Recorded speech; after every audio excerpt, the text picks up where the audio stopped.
Hey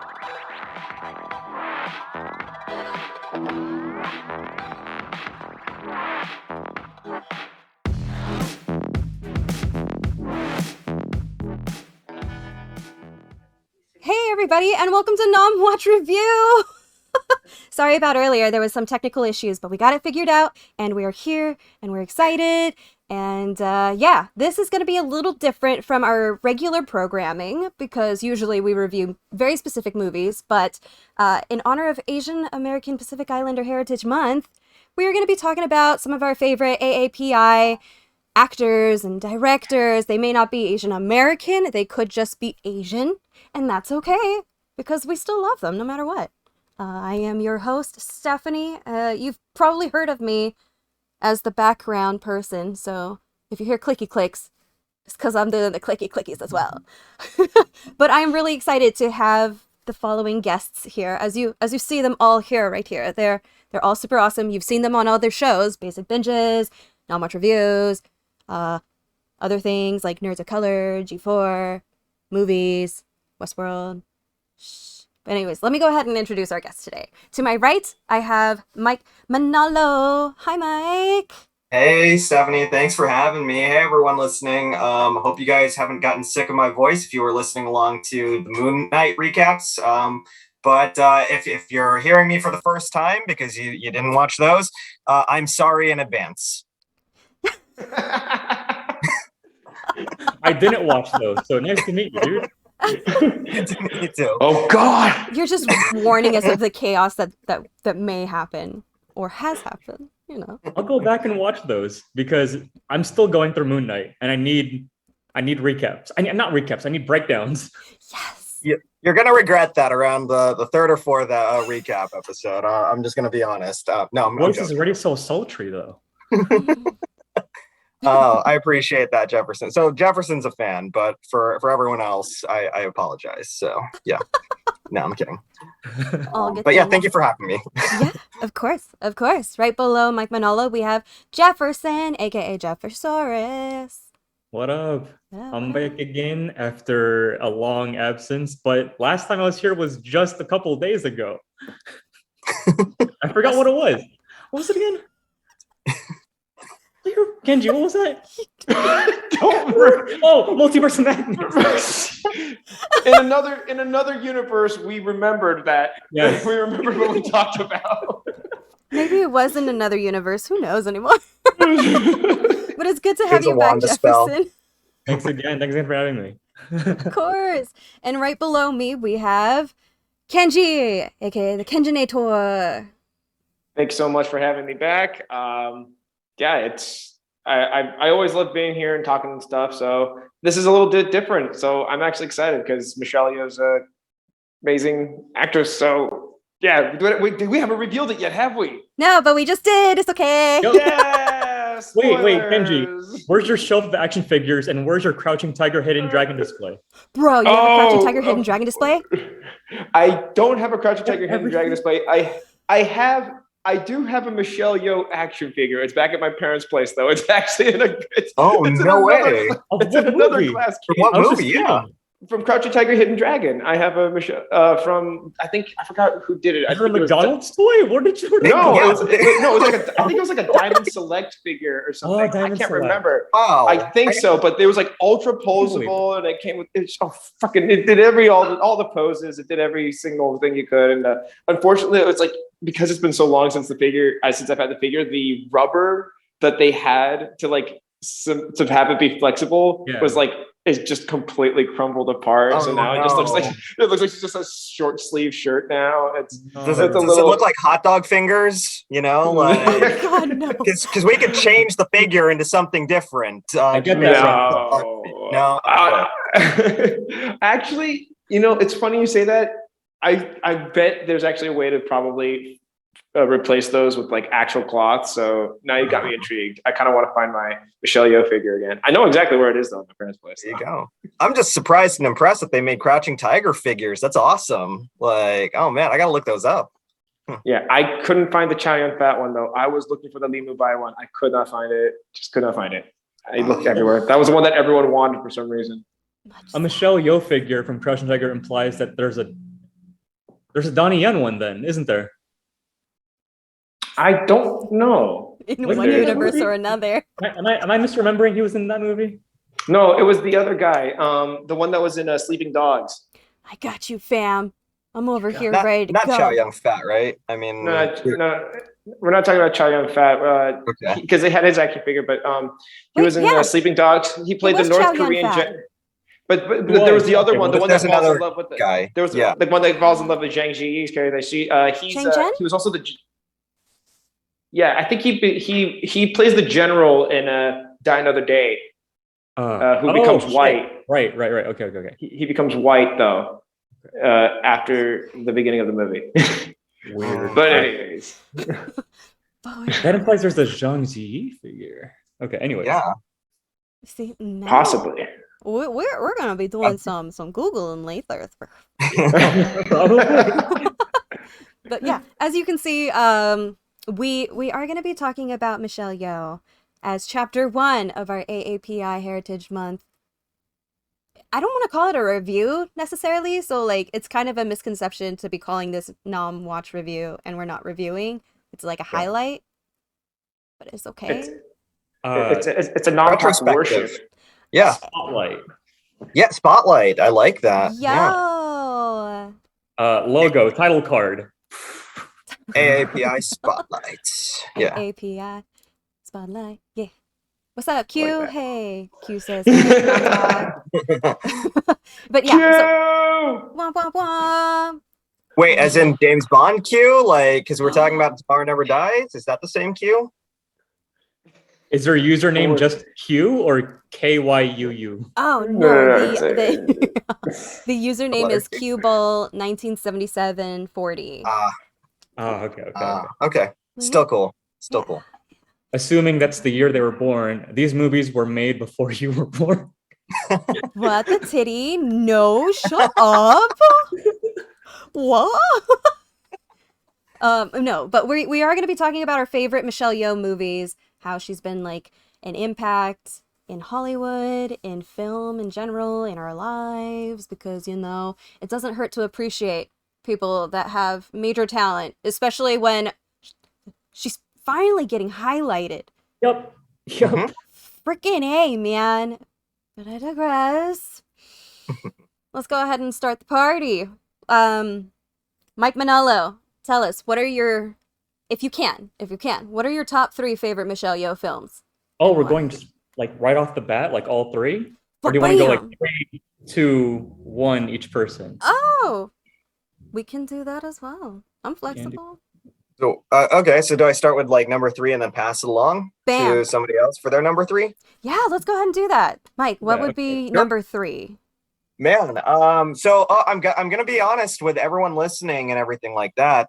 You know, my experience with Michelle Yeoh has actually been most of the Western films that she's been in, and it's because when I was growing up, you know, I was primarily in the theaters watching, you know, Hollywood produced movies. So my first experience with her really was, you know, Tomorrow Never Dies. It was the first time I'd really grown up like seeing, you know, this amazing actress like really kicking ass and showing up Pierce Brosnan, who, let's be honest, the Pierce Brosnan era, he did nothing. He sat there and he played with gadgets and shit. You know, I mean, like Daniel Craig was the hardcore badass Bond, Timothy Dalton too, but Michelle Yeoh was beating up everyone for James Bond in that movie. Let's be honest. And since then, you know, I mean, she's been a staple in most of the movies I've been watching. Crouching Tiger, even the MCU, Shang-Chi, Crazy Rich Asians, you know, especially in the recent years, but even just vocal work in like Kung Fu Panda and stuff like that. She was even in a mummy movie. I mean, like a bad mummy movie, but still a mummy movie. Not Brendan Fraser one?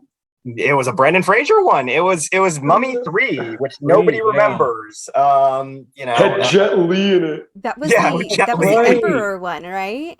Yes, yeah. It was Tomb of the Dragon Emperor. Oh, yeah, that's right. Yeah.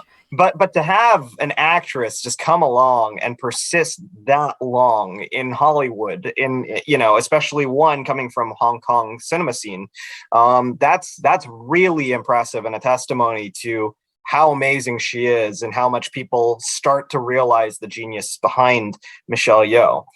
Having said that, even though it's not a particularly good film, just for the nostalgic purposes and what it means to me, I'm going to put in Tomorrow Never Dies at number 3. It's not a particularly great Pierce Brosnan film, in the Bond era of film, but it did introduce me to Michelle Yeoh. I think I was about 11 when that movie came out. And just seeing her on screen, just, not only subverting the trope that, we see with Asian actors in these kinds of big budget tentpole movies and having an actual prominent role in them, but subverting the trope that a Bond woman, a Bond girl, wouldn't just be this sex symbol, or wouldn't be this damsel in distress, this object that Bond would, totally just subjugate and go and rescue, and that's his prize for saving the world.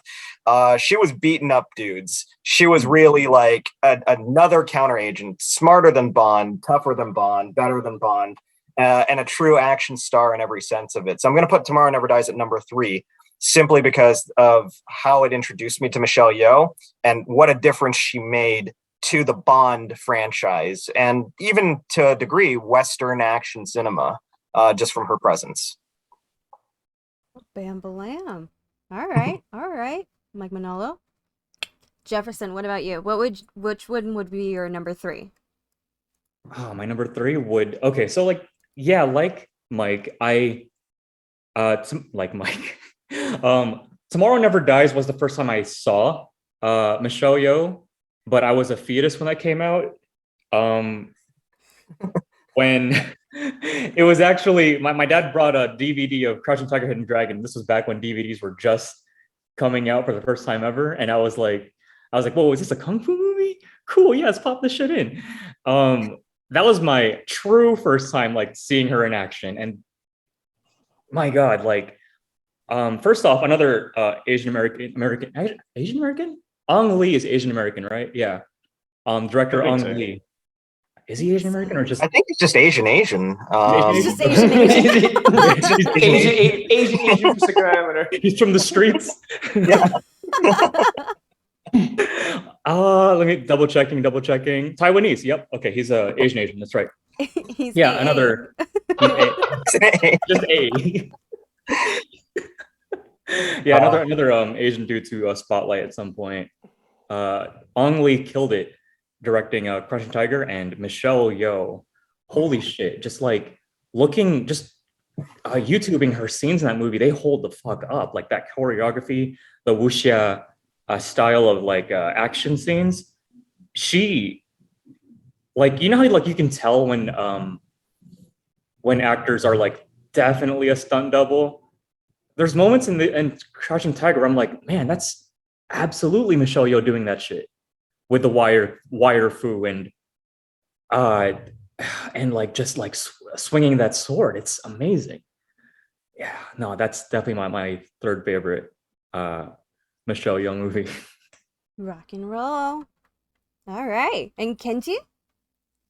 So my number 3 would probably be, this is kind of a deep cut. It's an early movie that she did called Yes, Madam, with Cynthia Rothrock, and in that one, that was like the movie that she had done like shortly after she had just won Miss Malaysia, and like she was like, you know what, I'm gonna try and do some Hong Kong movies, and then like she tried doing some Hong Kong movies. She was kind of just like the object, just the damsel in distress, and she was like, you know what, I actually have like a dance background. I'm a ballet dancer. I know what the hell I'm doing. I could do this probably better than the guys, and she showed us all that she really could, and like she was phenomenal in that movie. I thought she was great. I mean, it's obviously very early Michelle Yeoh work. So I mean, it's not exactly like she was like just starting to grow and stuff. But even then, you could tell that she was going to be something like phenomenal, like even from back then.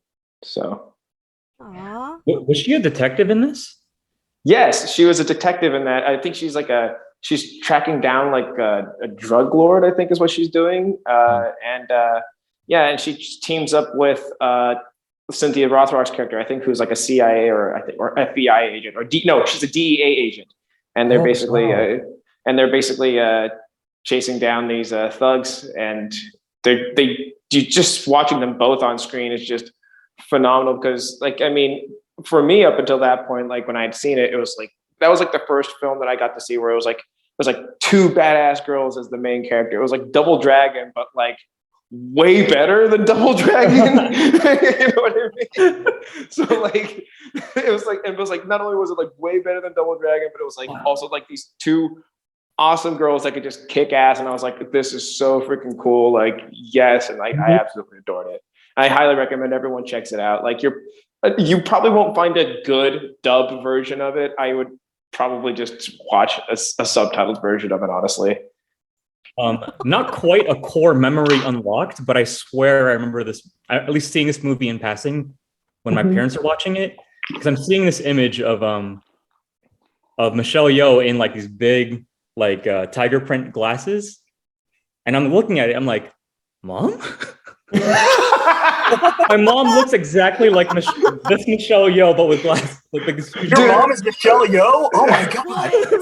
Yeah, but it's funny you say that, man. Like my mom also Michelle Yeoh also reminds me a lot of my mom, even though she's Japanese. Like there's like some looks that like some like outfits that she has. Like there's one where she's wearing the yellow shirt with the black pants. I'm like, I swear I've seen mom in that outfit before in the photo album. I swear. Same hair and everything. She's all our mommies. Mommy? Sorry. Mommy? Sorry. Mommy? Sorry. Yes, madam. Sorry. Yes, Well played. You did it. Very good. Oh man. So the movie that I'm gonna pick as my number 3, to be fair, it's because I haven't watched the Everything Everywhere All at Once yet, to be fair. So this is the only reason why I'm saying that this is my number 3, because I haven't also like watched a lot of these movies. You know, like the James Bond, I knew of it, but it didn't I don't remember it because it was so long ago in my brain. So I'm gonna have to say Memoirs of a Geisha is probably my number 3, even though there's a lot of issues behind the book and the movie in itself. But I really liked her being a bitch, because you know, like I'm always curious. Like this sounds so bad when I say it. I'm always curious to see how far somebody's willing to go to prove that they can play a bad guy or a bitch, and she does very well in a lot of movies, especially Crazy Rich Asians. I loved her in that one. We're gonna talk about that in a minute. We are. Oh yeah, we're gonna talk about this. And for those that are just tuning in, hello. This is Nom Watch Reviews, but it's more of a Nom Watch highlight for AAPI Heritage Month. We are talking about Michelle Yeoh and a lot of the movies that she was in and her top 3. And yeah. So real quick, I'm checking in real quick in the comments. Cue Ball said, I was born in 1977 and I joined Twitch in 2017. Laughy face. I also, growing up, I was both called Q-Bert and Q-Ball, so it doesn't matter what you call me. I love Q-Bert. That's a great name. Q-Bert's a great name. Yeah, it's a great game too. I'm thinking Wreck-It Ralph. Yeah. Bam. He's like homeless, you know. Oh, it's so sad. Yeah. And hello, I am Cowie. I'm Cowie saying, all I hear now is, Mommy? Sorry. Mommy? I mean, Mom? Mom? Yes. But yeah, like, okay. So we've got 4 really good movies as number 3. Yeah. But yeah, I remember when Kenji, when you were saying like, yes, madam, as a movie, I was like going through the IMDb and I was like, holy crap. That's like the 3rd one she was credited as an actor. So. Wow, is it? Okay. Yeah, like up until that point, she was like I said, like the first 2 films she did, she was just eye candy, meant to be a damsel, kind of. And then this was like the movie where she really she just came. Yeah, she's so awesome. Yeah. Wow. Eye candy movies would be The Owl versus Bumbo and Twinkle Twinkle Lucky Stars. Yes, she does have a great role in Twinkle Twinkle Lucky Stars, definitely. Very funny. Judo instructor, bro. As a judo instructor, and it's a cameo, yeah. Oh, Sammo Hung directed this. Really? Yeah. Wow. He also has a cameo in Yes, Madam as well. Yeah. Huh.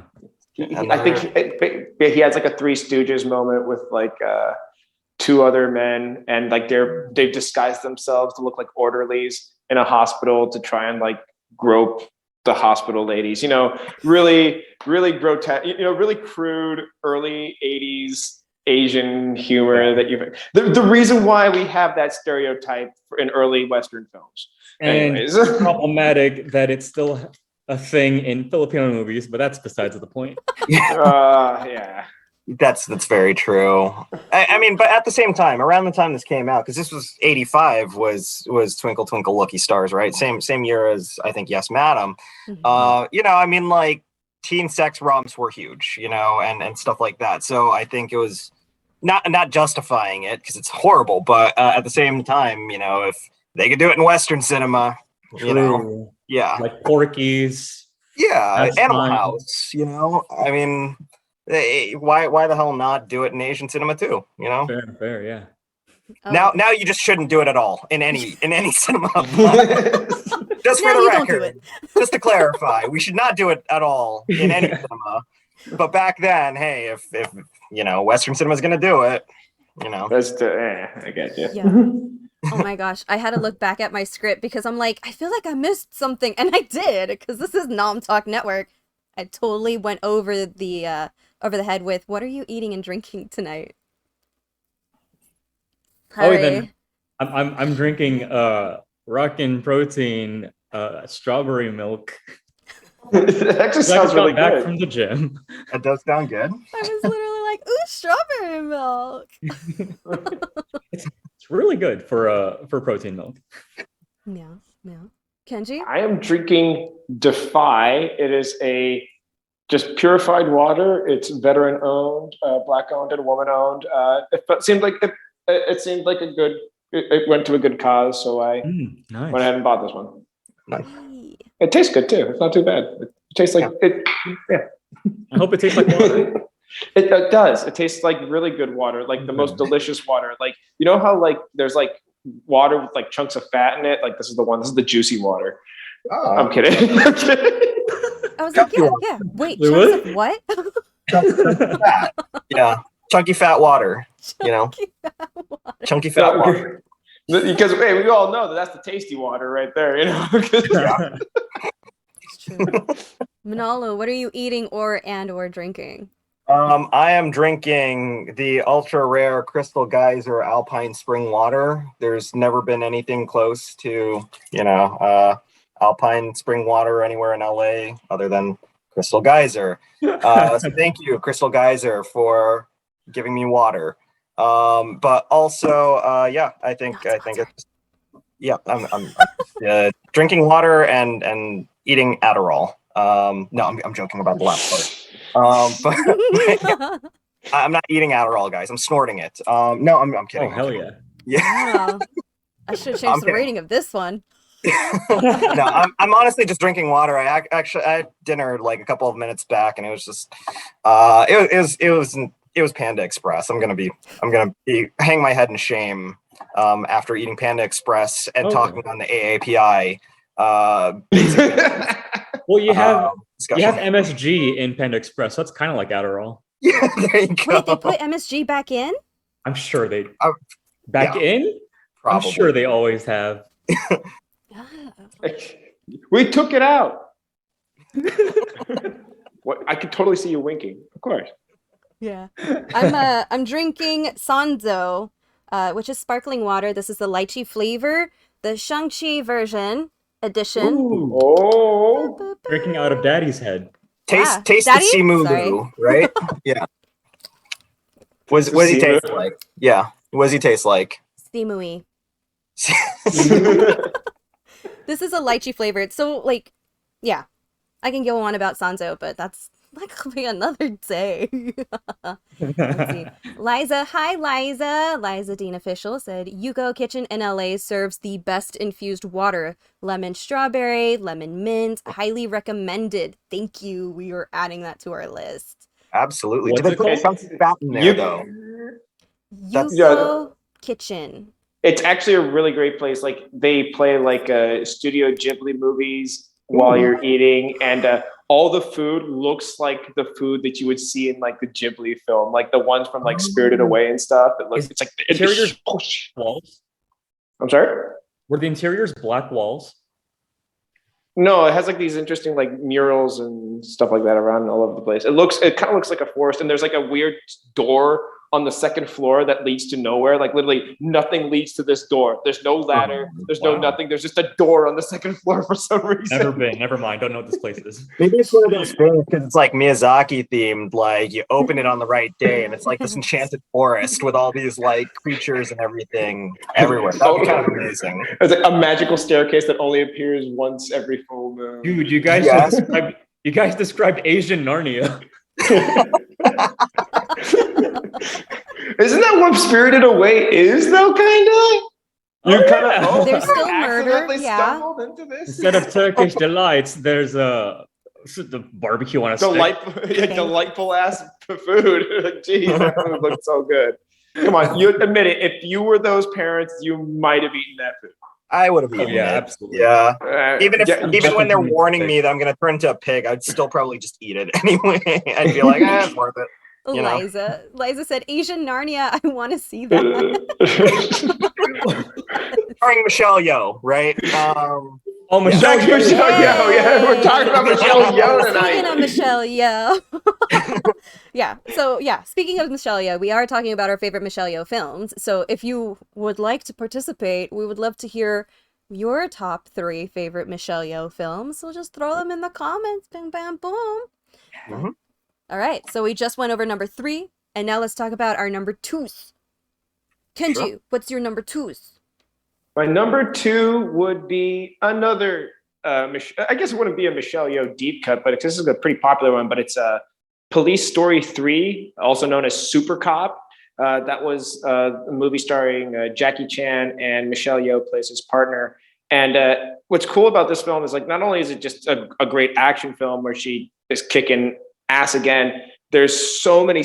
For one thing, she had actually stopped acting for a little while. She was like, I'm just not going to do anything. I'm chill. I'm going to chill for a while. And then like 4 years later, after she says that, Jackie Chan calls her up and goes, hey, I really want you in my film. You're awesome. And can you do all these stunts and all? She's like, oh, okay. And apparently like she almost died doing like several of the stunts, but like she did such an amazing job that like Jackie Chan felt like he was being shown up by her. Like that's how badass she is. She was making Jackie Chan feel like he was being shown up. So he had to put in a stunt where he's dangling from a helicopter from the movie. Like it's so like she's so badass in that film. Like she's like doing crazy things. Like she does a handstand on a van at one point to avoid getting sideswiped by a bus. It's like she falls off the van and then like she smashes into like Jackie Chan's convertible that's like driving up right behind her. But of course, that's the stunt where she almost died because apparently the effect that was supposed to shatter the windshield didn't break the windshield, so she didn't go through it like she was supposed to, like a basket. So she ended up just bouncing off the windshield and Jackie Chan had to literally grab her to keep her from falling out of the car. And then of course she still fell. But if he hadn't caught her, like she would have hit her head on the ground. And she's like, that would have been the tragic end of my life. That would have been the tragic story of my life. But she was like, if it weren't for Jackie Chan saving me, but even with that said though, she does phenomenal stunts. She jumps a dirt bike onto a train. Like she's a badass in this film. And I recommend you see it. Kenji, did that make the cut? Did that make the movie? Like her bouncing off the windshield and him grabbing her? It is in the end credits because you know how Jackie Chan likes to put his bloopers, all the goofs. He calls it, the only thing to call them is bloopers, but because they're all stunts, it's footage of accidents. They're accidents because these are stunts that went horribly wrong. So, like it shows her like bouncing. It's the shot of her like bouncing off the windshield, and she's like, for a second. Wow, I need to find this. The Criterion Collection. I'm huge into collecting Criterion Collection like Blu-ray movies, and I just realized that their Criterion Collection release of Police Story, it does not include the third movie, and I think that's sexist. Oh wow! No, I'm kidding, but it's like it only has the first two. It only has the first two movies, and I'm like, I think it's because a lot of people refer Police Story, because a lot of people in the West, it was referred to as Super Cop, Super Cop. Everyone knew it as Super Cop, and people don't realize it's actually a Police Story movie, because technically speaking, Police Story 4 is Super Cop 2, which also stars which is actually starring Michelle Yeoh. But that's not on the list. That's not on my list. But like, it's still like a great. It is interesting because it actually is interesting that it's not in the Criterion Collection, because you think they would include something like that. Yeah, for real. Because it was like it's a perfect trilogy. That's a shame. Distribution. Anyways, Mike, what would be your number 2?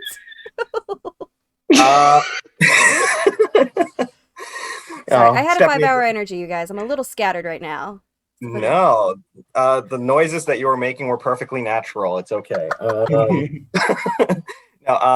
My number 2, Asian Narnia with Michelle Yeoh. This movie that we're writing is so incredible. It's already made number 2 on my list, you guys. No, I'm kidding.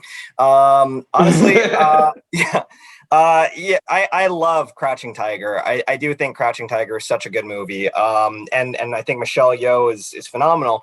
But more than that, I think Michelle Yeoh was the reason that I kind of got into wushu cinema. That was my first experience with wushu cinema, really. And I know that it's been around forever, but I never really watched it growing up, And then Crouching Tiger came out, and it was so phenomenal. And her performance in that is so great as well, like not just from an action perspective, but also from an emotional perspective too, that it got me really wanting to revisit a lot of wushu cinema afterwards. And it was because of her performance, it was because of that movie and the strength of that movie and how good that movie was, Ang Lee's direction as well, that I really got into that scene, and it became a big phase in my life. So I was really grateful for that, and that's my number 2 pick, because of just how amazing that movie is and how much I ended up loving it, how much it expanded my taste towards not just Western Hollywood movies, but also Hong Kong cinema and classic wushu movies. So yeah. Digging it, man, digging it. Jefferson, what about you? Basic bitch.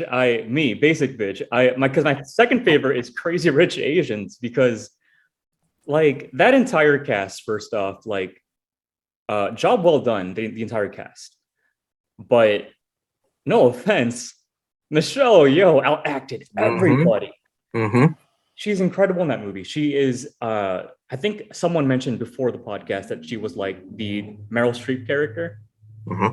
This really hard to satisfy antagonist. I don't want to say villain, antagonist character that is just, oh gosh, like I'm gonna use that meme. Emotional damage. God, like that movie is just emotional damage, just through and through. God, like I think like I see a lot of my grandma in her role there. Just knowing what my grandma, how she was to my mom, just a lot of like Asian expectations. You're gonna do this when you grow up. You're going to be this successful. All that stuff. Like it's all in that movie. When she says, "You will never be enough," I felt that shit. Oh God. Oh, Dramatic. It's a traumatic moment. Emotional damage.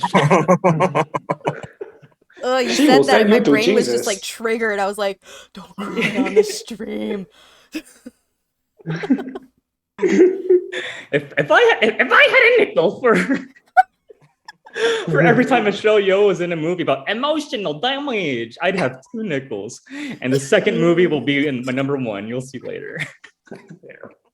I still gotta see Crazy Rich Asians though. I haven't had a chance to see it. I already explained to you guys earlier like why I haven't. Like someone, when it first came out, someone was very rude and was like, "What do you mean you haven't seen Crazy Rich Asians? You of all people should see Crazy Rich Asians." Like I've even seen Crazy Rich Asians. I'm like, You were like, Okay, what do you you just- mean, me of all people? I was like, at that point, I was just completely turned off by the movie. And I was like, I don't even care what this movie's about anymore. Is it about crazy rich? Okay, I get it. Okay, I bet they're crazy. I bet they're crazy and they're rich. Cool. Did you cut off ties? That's all I cared about at the point. Did you cut off ties with those people? I don't work with. They were people I worked with, and no, I don't work at that place anymore. I won't say where it was, but it rhymes with Schmattle Branch. So, anyways. Oh, sorry, I just connected that together in my head. I know what you were talking Schmattle about. Branch. It is a restaurant, right? Yes, it is. Yes, it is. Potentially one in the Universal area or near there. No, it's gone Fun now. fact, It's that gone one is now. completely gone. They replaced it with a green patch that NBC Universal employees on occasion will do yoga in. Interesting. Okay. To be perfectly honest, it's a good use of space because, as far as I'm concerned, that entire franchise is a waste of space. But anyways, Yeah. Look, if I want to ride a bull, I'll go fucking find a bull and write my will.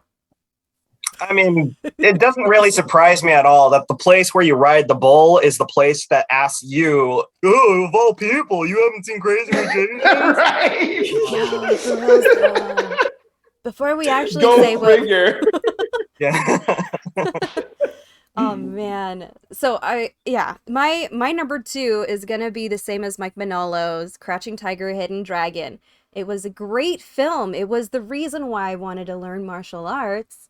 To be honest, it wasn't any Bruce Lee movie. It wasn't Jet Li movies. It wasn't Jackie Chan movies. It was a Michelle Yeoh movie.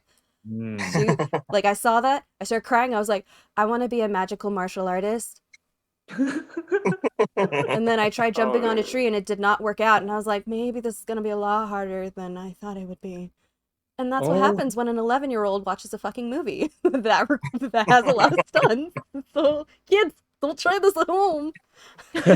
But I did enjoy that film. Not as much as my number 1, which is Jefferson's number 2. And I would love to like really get into these films because it sounds like we kind of have the same general idea, with the exception of Kenji having deeper knowledge of Michelle Yeoh films. For real. You win, Kenji. Yeah. Yo, I was this close to putting Guardians of the Galaxy too. All she does is. We love She's you. making a movie, guys. It's a Michelle Yeoh movie. It's a Michelle Yeoh movie. I mean, she looked now. awesome Okay. in it. Yeah. But let's see. Cue Ball said Super Cop was a badass movie. Both Jackie and Michelle killed it on this film. So much action and so much humor. He also agrees with Mike saying Crouching Tiger was a bad film with bad? Hold on. Beautifully. Okay. It was a great film. So much action, beautifully shot. There were some typos, so I did my best. Sorry, Kyo, if I butchered what you said, but that's me. You should know. But okay, let's get into number 1, and then with whatever time that we have left, are you guys okay with going a little past 9? Yeah. Rock and roll. I have no life. We'll do anything for Michelle Yeoh. Anything Right? for Michelle Yeoh. Yeah. Michelle, mommy Michelle. Okay, well then let's dive into our number 1s. Liza Crouching. Yeah, I said Crouching, my bad. But Jefferson, what would be your number 1 Michelle Yeoh film? Last Christmas. No.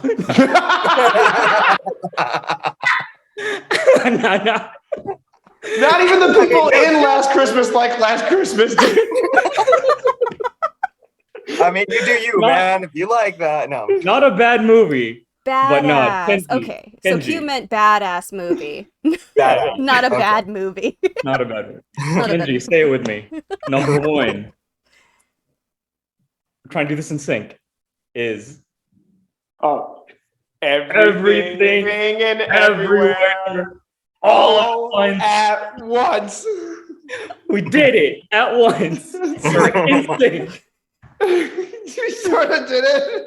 Wonder Twin powers activate. Form of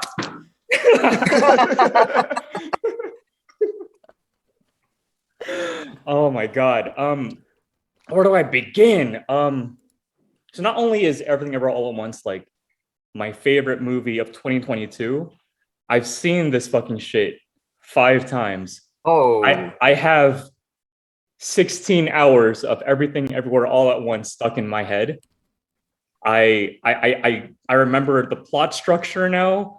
I've seen things that you can only see on Blu-ray when you go on frame by frame, because the last time I saw this, there's a scene where so many things happen. So I was just like, I just like took it all in. It was like, I turned to the person next to me. I was like, I saw everything. He has transcended. I transcended, yeah. I saw the religion. And that religion saw was the Michelle bagel, Yeoh multiverse. I went inside the bagel.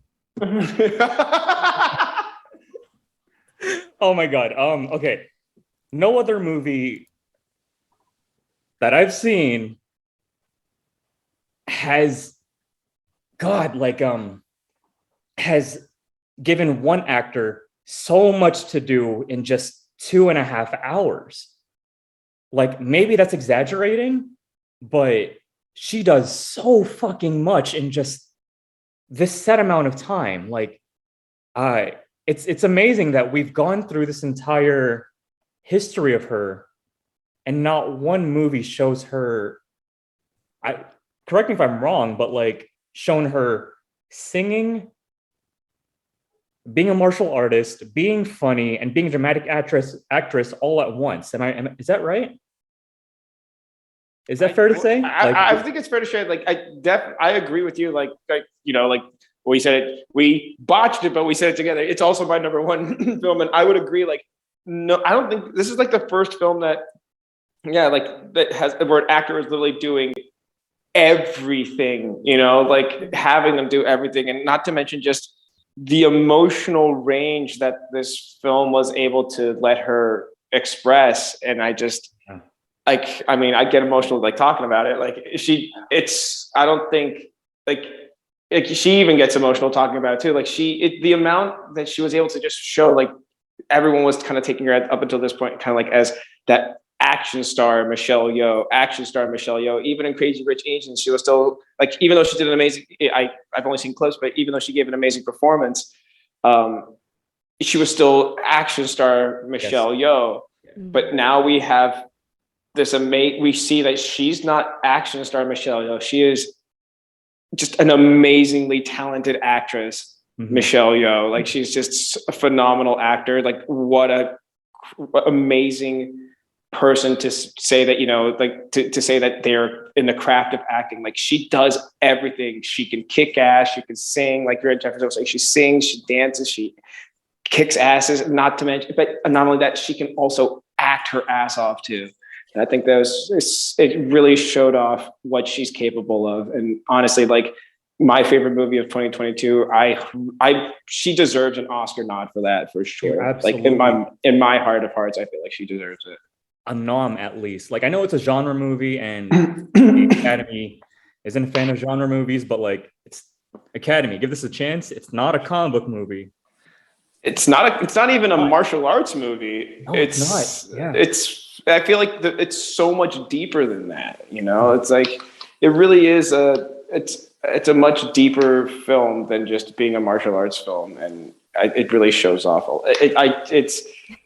It's long overdue for her, as far as I'm concerned, to really be able to show off those talents. I think, like, I do appreciate that people are just now like finding out like how much of a talent she really is after this. Sure, it took years of being in The Mummy, Kung Fu Panda 2, Guardians of the Galaxy. It took a while, but I mean, well, remember, she still has Fists of Furry coming out. Oh my God. That looks so bad. It looks offensive too. I'm sorry. It does. Michelle Yeoh, I respect you, but You didn't have to do that movie. In her defense, I have a feeling that she did that way before Everything Everywhere All at Once, because animated movies typically take like years, right? Even cheaply crappy done animated movies probably take at least 3 years. So I feel like it's got to have been before she shot Everything Everywhere All at Once. So Sure. She's probably finished Everything Everywhere All at Once and was just like, oh, damn it, I shouldn't have done Paws of Fury, you know. But yeah, I just playing devil's advocate. Hopefully, no, that tracks. That tracks. I don't know if anyone saw the trailer for Paws of Fury. It looks.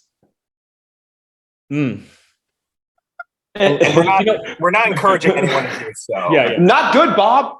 It's not good. You know those like those bootleg children's movies like Ratatouille. Yeoh, man. Yeah. You almost killed Kenji. It's literally that. It's literally a bootleg version of Kung Fu Panda, but you know, it already is called Chop Chop Panda. Oh God, it's Mom. Can we watch Kung Fu Panda? We have Kung Fu Panda at home. Kung Fu Panda at home. Before we get into Mike and myself and our number ones, Liza has definitely lit up the chair with very, very, very real words. If Michelle doesn't get an Oscar for Everything Everywhere, the world is disgusting. Not a nom, a win. She redefined cinema, crying face. It took years of her risking her life, throwing herself off of moving trucks onto car windshields and almost killing, permanently disabling herself to get a film that was worth all the time she's risked her life for her craft. Ugh, so deep. Yes. So it sounds like Kenji and Jefferson are both on the same page of everything everywhere all at once. Being their number ones. One more thing before we move on. Yes. Ke Huy Quan, absolute mad respect for coming back to cinemas because of that movie. Stephanie, I don't know if do you know? Okay. Yeah, I do. His Goonies are precious. Yeah. I couldn't believe that was him. Like I didn't recognize him at all. And like for him to come back just because of Crazy Rich Asians inspired him to act again and be in this powerhouse of a movie where he gets to do just as much stuff as Michelle Yeoh. Just also mad respect. Absolutely. Yeah, absolutely. I'm 100% right there with you, Jeff. And Michelle Yeoh and Jefferson, Stephanie. And Michelle Yeoh and Stephanie, they're going to be in a series called American Born Chinese. Yeah. Are you serious? You know? Oh yeah, I love that comic. Yeah. Oh wow! Bro, wow. yes. I'm sorry. They're in the Disney Plus adaptation. Wow, Stephanie is killing. I'm sorry. I used to go to high school with her, and we performed a few times. So like just to see her, just find out just how she's. Cannot reach. Wait, you went to high school with what? I went to high school with Stephanie Hsu. We used to do theater. We used to do musical theater together. Like she was phenomenally talented then, and she is clearly still kicking ass now. Like she just keeps fucking going and going. And it's wow, that tracks because. Oh, that was me. Okay. So excited. Yeah. I sorry, I got a little thing. Stephanie Hsu like actually like told you, hey. Calm down. But no, she was just amazingly. She was phenomenal then. She's clearly phenomenal now. Like she's just gonna kick ass. Like I mean, she was like I think she was the first Asian cast member on Marvelous Mrs. Maisel, and like. From there, she she's just been, snapping necks and cashing checks, That was my first time seeing her in Everything Everywhere. And yeah, she killed it too. Now I need to she was in Shang-Chi though. She's in Shang-Chi for a little bit. She's the best friend that they're talking. Yeah. The one that they need to Venmo for drinks after, That was her. That's her. Yeah. I had a feeling. Stephanie? Yeah. That's her. That is her. Wow. Okay. Before we got it. Wait till MCU scoops her back up and makes her play a different character. Oh, something tells me I wouldn't be surprised if they did. Honestly, It's happened twice to two different Asian actresses. Yes, that's true. Gemma Chan. Gemma Chan, Michelle Yeoh. Michelle Yeoh. Yeah. Yeah. Oh shit! Stephanie Sue's next. Yep. Get it, girl. Mike, what about your number one? Yours and mine are the same, and I feel like the reason they're the same is because we haven't seen Everything Everywhere All at Once yet. I think they would have been the same as, again, if we had seen it, and Kenji and Jefferson, same as Kenji and Jefferson's too. But alas, you guys have actually, for the record, you've just inspired me to like literally leave the house after this and just go see it, because it's been on my to-do list for weeks. Okay. And for people on the chat, I love your enthusiasm about it too. You guys are inspiring me as well to go and see it. And the only reason that I haven't is not because I'm not enthusiastic to see it. It's literally just time constraints. And I really hate not having seen this movie yet. I know it probably would have propelled itself to number one had I seen it. But unfortunately, since I haven't, I'm going to have to pivot and go with, I think, Stephanie, you and I have the same number one. And I think it is Crazy Rich Asians, right? Yeah. But say it at the same time, though. You have to say it at the same time. I'm sorry. Let me take that back. Stephanie, I think we have the same number one, and that is Crazy Rich Asians. Whoa. Oh. That was way better than what we did it. But yeah, I think, for folks on the chat, in addition to not having seen Everything Everywhere All at Once, that's not the only justification for why this is number one currently. It's also because, in my opinion, I think when we think of a time before Crazy Rich Asians, when we think of Michelle Yeoh's career before that, it was a lot of B-movie action schlock, like Babylon AD with Vin Diesel, The Mummy 3 with the bad one, basically, that nobody likes. Kung Fu Panda 2, which no disrespect, I love Kung Fu Panda 2, actually. It's actually a really good movie. But it was a lot of, again, as Kenji kind of put it, action star Michelle Yeoh. I feel like Crazy Rich Asians was kind of the turning point where we go from action star Michelle Yeoh to actress Michelle Yeoh, and not just her too, like the entire cast. It's really the first and really most successful, prior, I guess, to Shang-Chi, because Shang-Chi, I think, might have been a little bit more successful. But prior to Shang-Chi, it's the first really Asian-led cast that broke like these $100 million box office barriers, and was a huge success story. But more than that, this isn't an action movie, at all. This isn't Michelle Yeoh dodging vehicles and almost risking her life to do this. It's Michelle Yeoh, as Jefferson kind of put it, putting on her best Devil Wears Prada Meryl Streep mode and showing us a character that is a very cold and calculating character, but also very multi-layered and complex. This is acting right here. I mean, like, it's not that she didn't do great performances in the Super Cop movies or in Crouching Tiger, because she pulled in great performances there. But when you don't actually have to do action, you really have to up the ante in terms of what you're going to bring to the table from a performance standpoint. And she brought it here.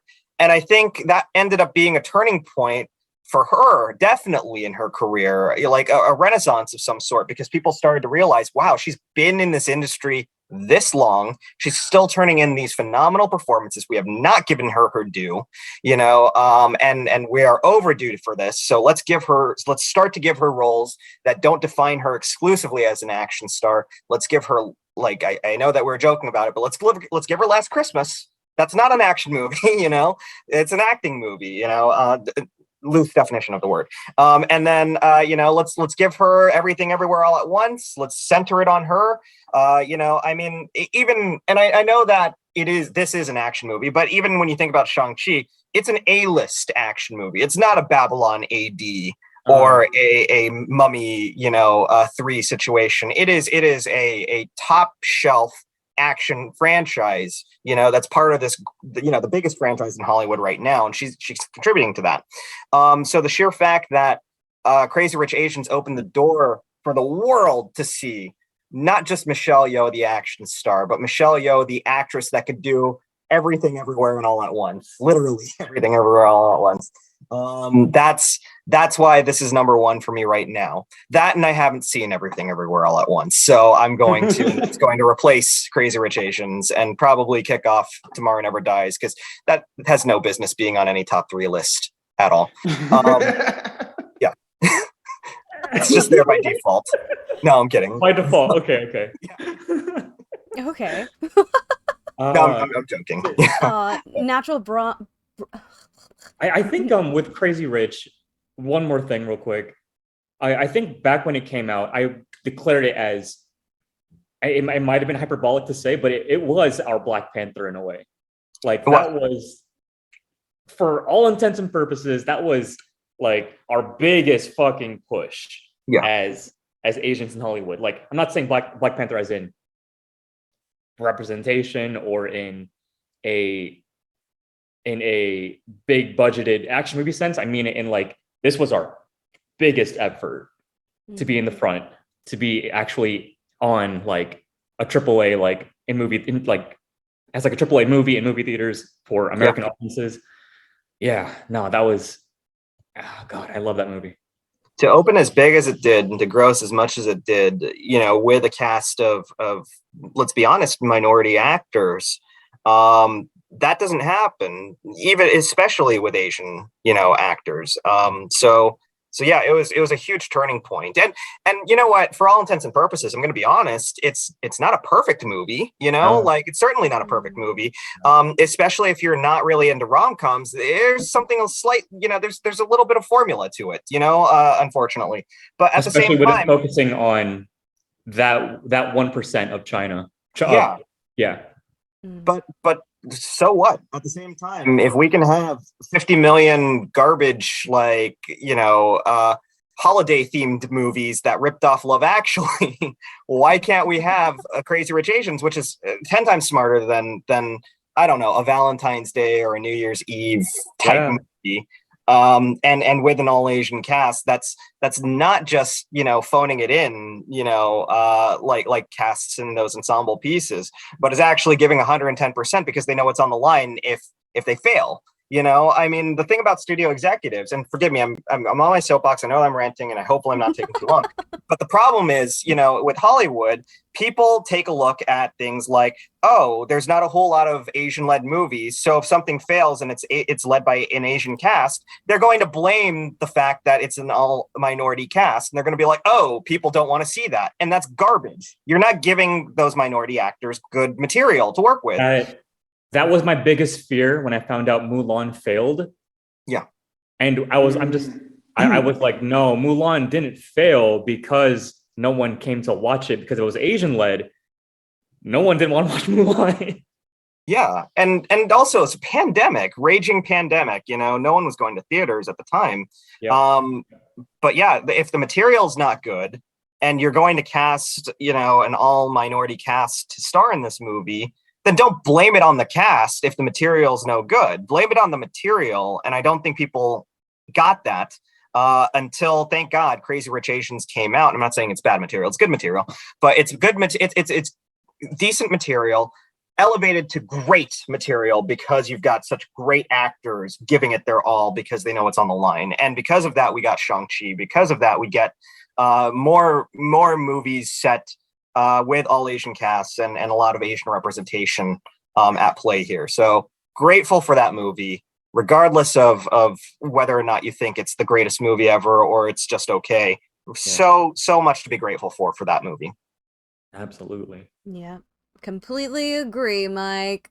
What is it? Natural Blonde Like Goku said, oof, missed it watching it in IMAX. That's tough. And I believe they're referring to Everything Everywhere All at Once. Is it really off of IMAX? Did Multiverse Madness really take its place? That sounds right. That sounds correct. That sounds about Hollywood. That's hilarious. Right? Well, not only that, that's hilarious that it's 2 multiverse movies, one after the other, taken up in IMAX format. I said it before in the last podcast, and I'll say it again. Everything Everywhere. Multiverse of Madness did not even, how you say in American? It did not even light the candle towards Everything, everywhere, all at once. Not even a little bit. No, I agree. Like honestly, like it's probably the best multiversal story ever told. You know, like we've got movies that like focus on this idea, and nobody has ever pulled it off as well as the Daniels did. No, and it's like the Daniels did an amazing job. The cast did an amazing job. Like the stunt team did an amazing job. Like there was not a weak link in that movie anywhere. Like it's perfect. It's so good. It's phenomenal. Yeah, you do have to see it. My God. I'm sorry. Yeah, no. There's so much me and Kenji. There's so much me and Kenji want to say. And it would be okay. Yeah. Yeah, Honestly, I cannot for the life of me spoil three certain scenes that pay off so well. Absolutely. It's like if you can try and see it with your moms. Try and see it with your moms for sure. Like I might even try and see it when my mom gets back in town. I might even try watching it with her once it gets back or something. Kenji, I tried. My parents thought it was too big brain for them, and I think they focused on the superficiality of it all and not the core message of it all. Like they were just telling me like it was good, but there was too many bouncing around, and I'm like, okay, but the core message, Dad. And that's what I'm worried about if I did go see it with my mom. That's something that I do have to take into consideration. Yeah, I will say that it is accessible to an extent, but you gotta suspend your disbelief by 100,000% when you go see it. Like, just believe hot dogs. Just believe in a butt plug. Just believe in a dog. So good. It's so good. Before, but now, yeah. I will. You don't even know what you're getting into, Mike. It's so good. It's like as Liza said in the comments, it really helped like redefine cinema because it's an art house piece for all intents and purposes. And a lot of art house pieces, like everyone's just kind of like, what's this avant-garde bullshit? I don't get it. But literally, like it's one of those art films where everyone is getting it in a way. Like, I mean, most people are getting it. I guess your parents didn't get it, Jeff, but like everybody, the majority of the people are getting it. Except Jeff. Don't worry, Jeff's making up for it. Jeff's making it up for his parents by seeing it for 16 hours worth of it. He's seen it 5 times a day. 16 hours of it. I think Jefferson's parents saw 2.5 hours of it, and they were like, "We don't get it, isn't it?" And then he's like, "Okay, I'm gonna go make this up by watching it 3 more times, 4 more times, 3 more times, Mom and Dad." But to be fair, Jefferson witnessed my transformation yesterday. I'm gonna go see it right after we finish filming, and then after finish filming, Jefferson, I'm gonna die. I don't think I can watch the movie right after wrapping. You were tired as fuck. Yeah. That was a rough Attack of the Show day for you. I'm sorry. No, and I appreciate you for hopping in and helping, man. But yeah, if y'all want to see those shenanigans, you could check it out on YouTube's Attack of the Show. Shameless plug. Where's Shameless my G4 plug. points? Please help me keep my job. Thank you. Where's your intern shirt? Jefferson? It's There under are my like 2 editions of those intern shirts. But I digress. Let's see. Before I go into my number 1, which is what Mike Manalo already said, like y'all already know what my number 1 is because I haven't watched Everything Everywhere All at Once. Natural Blonde, like Goku, said, well, maybe a little bit less seizure-inducing lights for the next one, but yes, incredible movie. And Liza said, in regards to parents not really getting it, I feel like boomers just, you want to show them Everything Everywhere so bad, but there is no hope for them. Like, you want to so bad, but yeah, man, they get so pissed off about, I didn't get what's going on. Why is there butt plug? Like, it's a mind-breaking film. Like, boomers have no patience. And Natural Blonde responded, boomers are the greatest generation of all. How dare you? To be fair, my Wow. mom's not a boomer. That was the yossification of everything ever all at once letterbox review. Perfect. But I want to say, like, the reason why Crazy Rich Asians is my number one is, one, I haven't seen everything everywhere all at once, but also it definitely slapped the whole Asian perspective of expectations, and you're not good enough and you'll never be good enough, and how the hierarchy is very, very superficial, even though I guess at some point, like, they just say, fuck it all, just do what makes you happy, because then when they're older, or they're old enough, they understand that we feel like we may have wasted our entire lives trying to be the perfect Asian, or the token Asian, you know what I mean? Like just the idea of what we should be, that we have missed so many amazing opportunities to grow as a person and be happy for ourselves. So, like, I will say that mahjong scene, fucking woof. Yeah. It was so, like, there wasn't a lot going on, but there was a lot going on. And so, like, if you understand the game of mahjong, you would see it and be like, God damn, this shit's going down, yo. Do you play mahjong? I do. Ooh, I want to learn. I'm one of them. I play mahjong. Mahjong is fun for sure. Huh. You play too. Oh yeah, I ended up learning myself because in Japan, like, the game centers have like just rows and rows of just a video mahjong. It's strip mahjong, but anyway, It's the same buildings as pachinko's. Yeah, exactly. And like, I ended up learning from there, and it's a lot of fun. Do you play mahjong? I don't. We were so close to full table. Yeah, it's not like Magic the Gathering, right? Like, if it's like Magic the Gathering, I might be able Mahjong the Gathering. Mahjong the Gathering. Now that you've said that, I kind of want to make like a version of that now, but I don't know which system we would use as the core. Would we use the Mahjong system as the core, or would we use the Magic system as the core with like the pieces? Use lands, right? You could probably use the symbols of lands. Yeah. Could you imagine like? So sorry. Could you imagine like a D&D Magic the Gathering mahjong? I mean, sounds amazing. And I haven't even played mahjong, so yeah. It's like, if you can find a way to make it work, I'm down. Yeah. A critical hit is a triple Yakuman. No. Liza, but I will. No, Stephanie knows what I'm talking about. Give me 3 months and I'll figure it out. Ooh, Kenji, you're in trouble. Liza said, Kenji, teach me mahjong. What the hell? Why haven't you taught me this? Mahjong the Gathering is a movie title. So Liza's my girlfriend. She's in the chat. Oh. Liza! Liza! Thanks for joining us. Hello. We may have gone off the rails a little bit, but that's okay. Wait, is she in the same building as you right now, Kenji? Yes. I'm actually I'm visiting her right now. She's in her apartment right now, and I am using her apartment has like these awesome like conference rooms. So like I'm borrowing the conference room, which is why I am not with my action figures right now, Jeff. I see. Does she want to make a cameo appearance? She can come and say hi. Yes. Oh, bless Liza. I heard permission. Perfectly, thank you. Oh, natural blonde like Goku says, and I'm his BF. Not a lot of people. Okay. Party up here.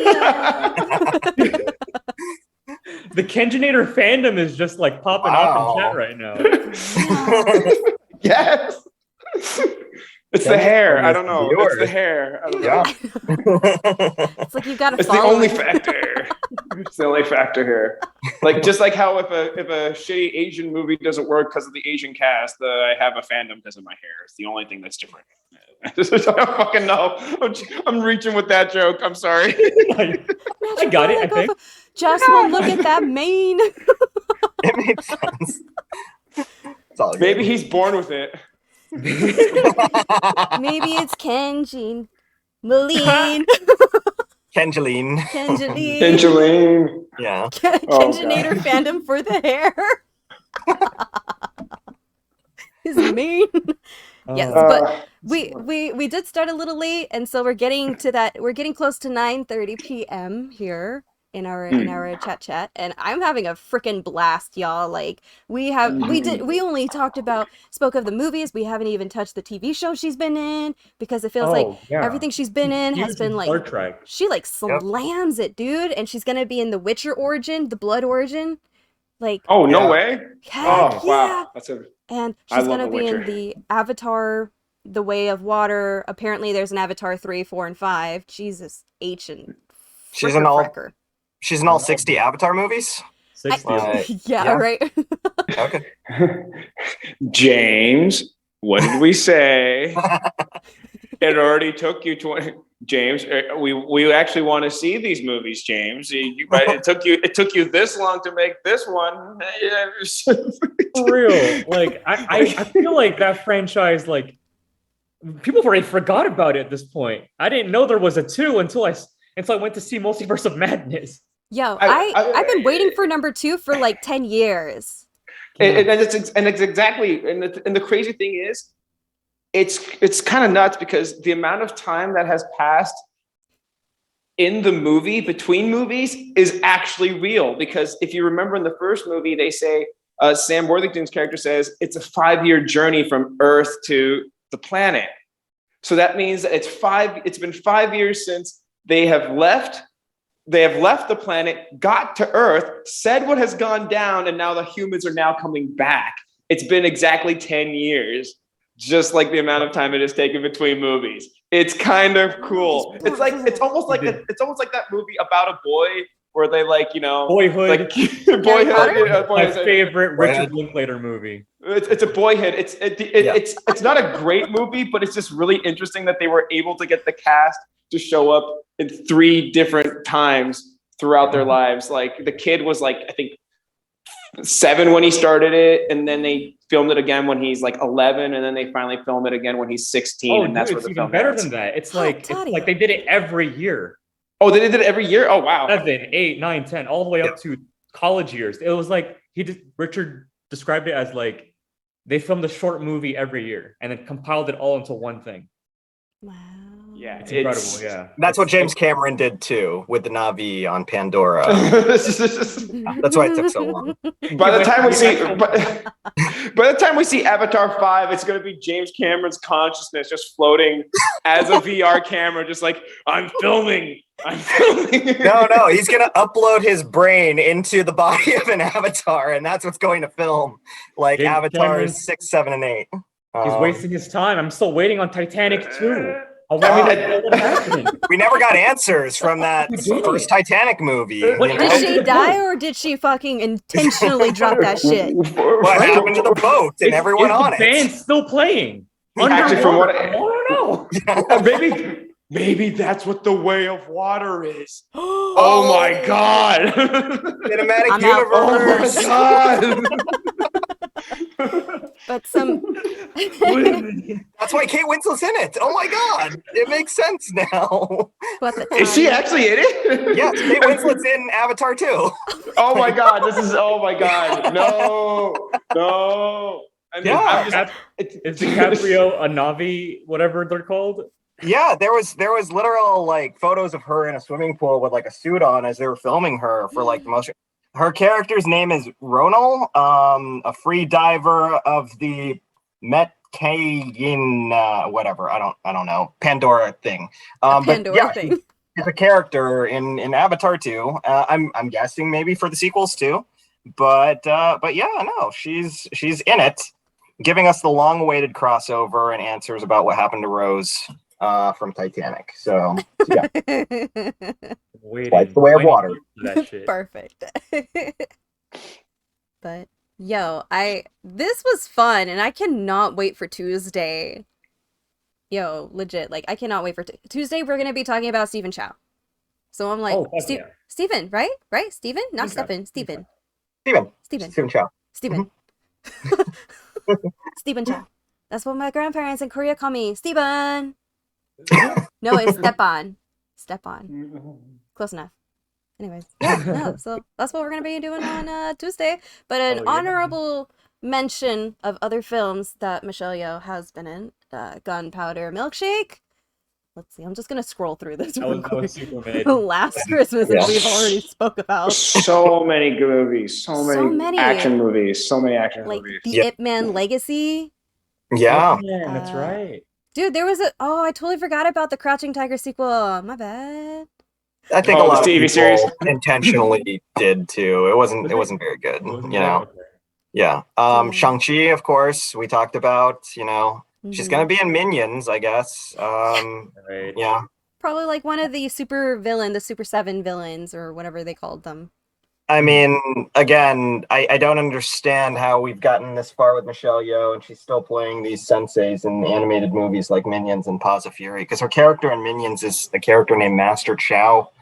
I don't know. I think she's going to teach Guru karate or something like that. I'm which assuming it's just a check is a check, and it's something her grandkids can watch. That's all I'm assuming. That's true. And you know, hey, it's who am I to judge? It's $1 billion franchise, right? Kids love Minions, so if she can lend her voice talents to that, why not? But yeah. I wonder if she's doing what James Hong, who finally fucking got a star, by the way, Jesus fucking Christ, where he basically would never, like, very, very seldomly say no to a gig.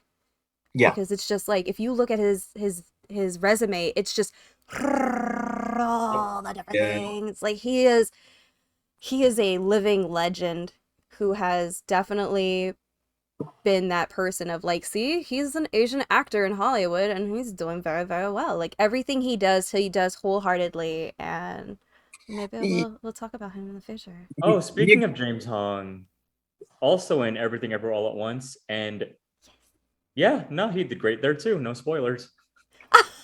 Nice. No, I mean, like, here's the thing. Again, in an industry that, you know, usually selects the white guy over the Asian guy, if you can get yourself into Western movies, regardless of what it is, you know, you do it, right? So good for James Hong, good for Michelle Yeoh. We need them because there aren't a whole lot of us out there, you know, really that are hitting that A-list ceiling. So the fact of the matter is the fact that they're out there and they're hustling, regardless of whether it's Paws of Fury or Minions. You know, it's at least us out there. With that in mind, I do have mad respect for how many there are now, like, fighting the good fight. I can now, 10 years ago, I could name, like, on one hand how many, like, Asian American actors there are in movies, and now I'm like, I think I need, like, at least 2 hands and a half now at this point. It's an upgrade. Like Randall Park, Henry Golding, Constance Wu, like Harry Shum Jr. That's quite a bit now. Like, we're getting there. We really are. I think that's literally the cast of Crazy Rich Asians that you need. Oh, sorry. I was going to say Jimmy Aquafina, damn it, she was Crazy Rich Asians too. Hold on, give me a minute. I'm waiting for oh no, she was already production. Oh my god. I was going to say Jimmy O Yang, but he actually has a bit in that too, isn't he? Benedict Wong? Me? I'd like to be in it. Me?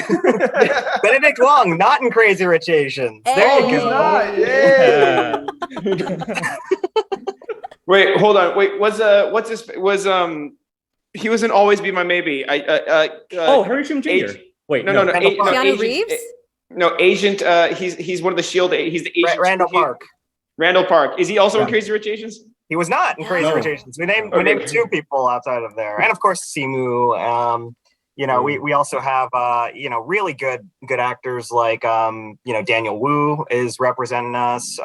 We got Andrew Koji, who's awesome. The only good part of Snake Eyes, I guess. You know. Oh, that's right. Oh my God, the Warriors is great. Warriors excellent. Great. Yeah. I almost said the Warriors, but no, it's just Warrior. Warrior's a terrific show, and he's excellent in that. That's right. Yeah. My God, that show too. And he's going to be in Bullet Train too, which looks excellent. So Andrew Koji is in Bullet Train. Andrew Koji's in Bullet Train. Yeah, Should have been the main star. should have been the main star. I Should have been the agree. main star. Yeah. And then Karen Fukuhara is also in it too. hell yeah. But Oh, nice. yeah, not main stars. I think they're giving it to Brad Pitt. You know. Yep. Of course. So yeah. Messages. Okay. Natural. I blonde, guess I like- count Lana Condor. Yeah, she counts. Yeah. Yeah, Yeah. Even though she was adopted. No, yeah. One Yeah, for her, dude. she's. Yeah, I put her up there too. Yeah, that's true. Yeah. That's true. Yeah. So we're Let's getting see. there. Natural blonde like Goku says in regards to Michelle Yeoh taking on these like very abstract roles, big money roles, so she can do more small movies where she is the protagonist. I hope. Liza has said Asian cowboys, dude. We need them. Don't forget John Cho. John Cho, my dude. And Keanu is Okay. technically Asian, but y'all probably knew that. Yeah, he counts. Yeah. Yeah.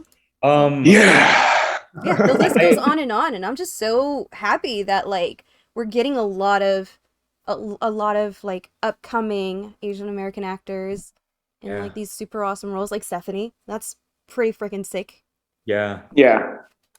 I know I know it's now it's like I feel like now it's like especially for like someone like me, it's like as an actor, like now that all these opportunities are now clearly now starting to be made, a part of me is like, all right, I have no excuse now at this point. Like it used to be I had like this, that, and the other as the reasons why I could blame it for why I'm not, but now it's like, no, I have no excuse. I need to start applying myself, and because like now, because the opportunities are now out there, so I need to start doing it. So Same. I stopped doing central casting to just actually commit myself to stuff because central casting was not going to take us. Kenji, we both were in central casting. It was not going to take us anywhere. nah, it's no. Unless you want to keep doing background, I think that's the extent of It's great experience. yeah. It lets great you see, filmmaking Oh, connection, absolutely. but yeah. yeah. I'm You glad can you can connect with people. Like every now and then, you get to be you might be that lucky person that gets to like have the stand-in role where then like you get to be introduced to like the directors and the 80s and all that stuff and the actors and stuff. But until you get that opportunity, like it's draining. Yeah. It's so draining. Yeah. So yeah, I will say the crafty table is where I usually go. Crafty's awesome. Crafty's awesome. Crafties. Please, better crafties. I'm kidding. Mike, I know you're out there. You Oh make my great God, crafties Mikey. at G4, Shout out. bro. Shout out to Mikey. He Shout does out. so good. He's so good at crafties. Yeah. I hog all the jerky. Oh, that's where my goddamn jerky is. What? I meant the granola bars. Yeah, sure. Okay. Anyways, this is probably, so that we can go watch our movies and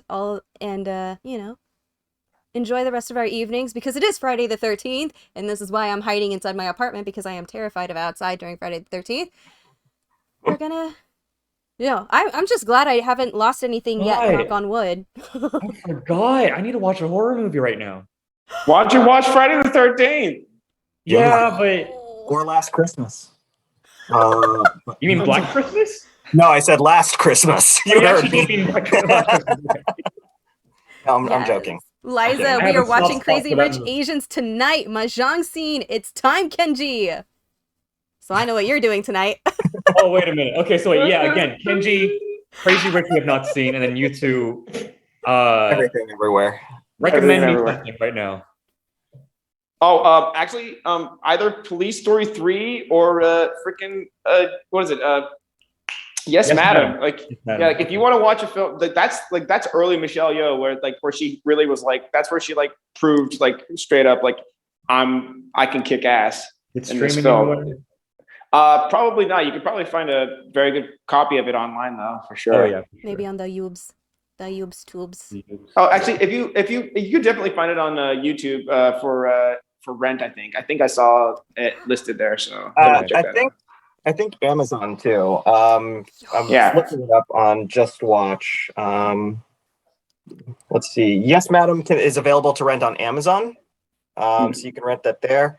And then for folks that want to see Super Cop, it's free to stream on Pluto TV, but you can also rent it on Amazon, Apple TV, Vudu, everywhere basically. So yeah. Hey Jefferson, you know what else is on Pluto TV? Oh, bro, come on, really? Yeah. All right. Mighty Morphin Power Rangers 24-hour channel.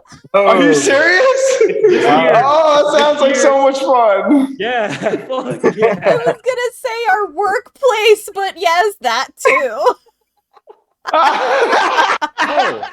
Oh, you mean G4 TV, where you can watch the X-Play, Attack of the Show, Takeshi's Castle, Unbeatable Banzuke, Ninja Warrior, and a bunch of other shows that we work on.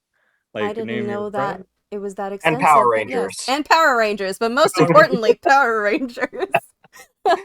Oh my god, that's so funny. You were trying to lead him on so hard, and he just went completely opposite. I think that was his way of, I clocked out a few hours ago. I'm fucking done talking about work. I Thank need a you very shill for much. G4 right now. I'm here to talk about the shit that I actually care. I'm kidding. I love. So about those little cameo gigs you got on X-Play, it sounds like crickets. I'm fucking with you. But this is all the time that we have today to talk about Michelle Yeoh. Obviously, we can continue the conversation on our Discord. You can see it in our About section on Twitch. I learned Twitch, I know nothing. But thank you all for tuning in. Be sure to join our Discord. We can also continue the conversation over there. But yes, that is what it says on my paper, and I totally forgot. I literally just said that. Shout out to my guests, Mike Manalo, Jefferson, and Kenji. Let the peoples know where they can find you. We'll start with Mike.